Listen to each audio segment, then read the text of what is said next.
স্কুলের ক্রীড়া প্রতিযোগিতা শুরুর আগেই রাতের অন্ধকারে ভস্মীভূত হলো স্পোর্টসের প্যান্ডেল। ঘটনাটি ঘটেছে বালুরঘাট হাই স্কুল পুরাতন মাঠে।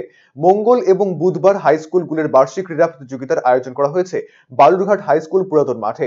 সেই মতো মাঠে সুদৃশ্য প্যান্ডেল করে রাখা হয় সোমবার, অথচ খেলার আগেই প্যান্ডেলে আগুন লেগে পুড়ে যায় সবটাই। গোটা ঘটনায় বিস্মিত অনেকেই। কিভাবে আগুন লাগলো তাই নিয়ে শুরু হয়েছে তদন্ত। তবে জোনাল স্পোর্টস কাউন্সিলের কর্মকর্তারা জানিয়েছেন, গোটা ঘটনা প্রশাসনকে জানানো হয়েছে।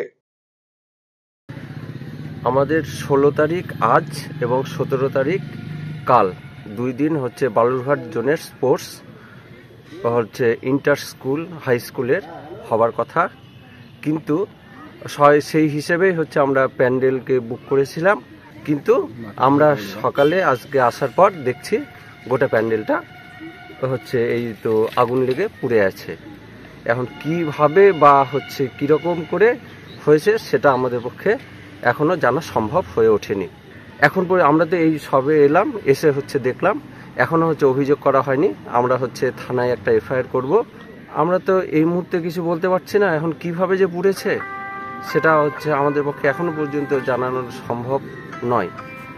এখন কিভাবে হয়েছে সেটা তদন্ত সাপেক্ষ।